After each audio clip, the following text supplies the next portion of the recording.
আসসালামু আলাইকুম। English grammar in A slide সিরিজের আজকের topic conditional sentences. Conditional sentence মূলত ৪ প্রকার, বাট এটি বোঝার সুবিধার্থে আমরা এটিকে ৭ ভাগে বিভক্ত করছি।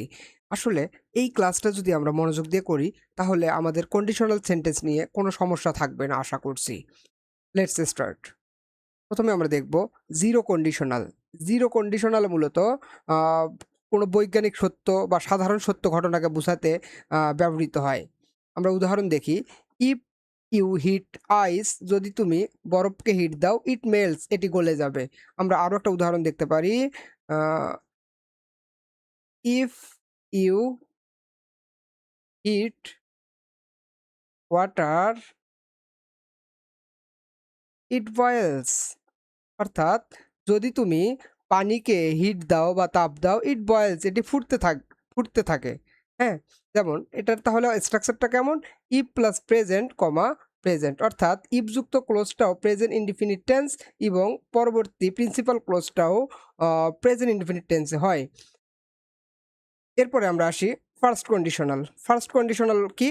ফার্স্ট কন্ডিশনাল স্ট্রাকচার হচ্ছে if plus present comma will plus V one, অর্থাৎ ভবিষ্যতের কোনো সম্ভাবনা বোঝাতে এই ফার্স্ট কন্ডিশনাল ইউজ করা হয়। উদাহরণ হিসেবে আমরা দেখি, if it rains I will stay home, যদি বৃষ্টি হয় আমি বাসায় থাকবো। ওকে? আমরা ফার্স্ট কন্ডিশনাল বুঝে ফেললাম। এরপরে আসি second conditional. Second conditional second conditional এর স্ট্রাকচার মূলত if plus past comma would plus V one ব্যবহৃত হয়। আমরা উদাহরণ দেখি, if I were rich I would help the poor, যদি আমি বড়লোক হতাম তাহলে আমি গরিবদের সাহায্য করতাম।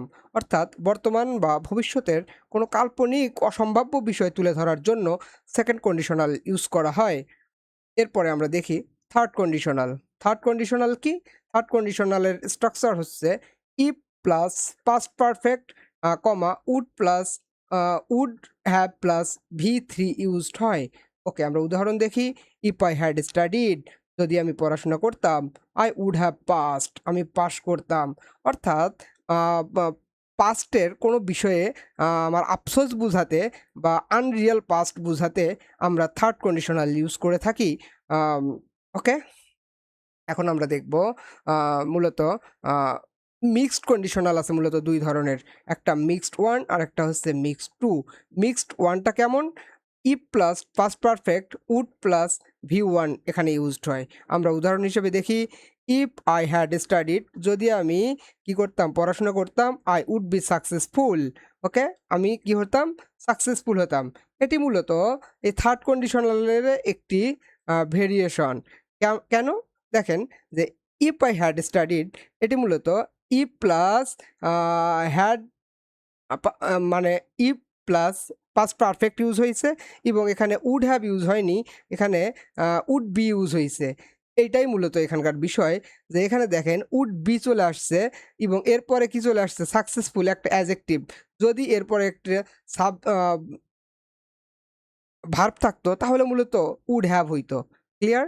এখানে এই অ্যাডজেক্টিভের কারণেই মূলত উড বি হইছে। তাহলে আমরা মিক্সড ওয়ানটা বুঝে ফেলছি যে if plus past perfect comma would plus V one ব্যবহৃত হয়। ওকে? ক্লিয়ার? উম এখন আমরা দেখি mixed two. If plus past comma would have plus V three used হয়। যেমন আমরা উদাহরণ দেখব, ইফ আই ওয়ার কেয়ারফুল, যদি আমি কেয়ারফুল হতাম, I would not have made that mistake, আমি যদি কেয়ারফুল হতাম তাহলে কি হতো না? আমি এরকম ভুল করতাম না। ক্লিয়ার? এটা হচ্ছে মিক্স টু। এবং আরেক ধরনের কন্ডিশনাল আমরা ইউজ করে থাকি যেটি খুবই ইম্পর্ট্যান্ট, এটিকে বলা হয় ইমপ্লয়েড কন্ডিশনাল।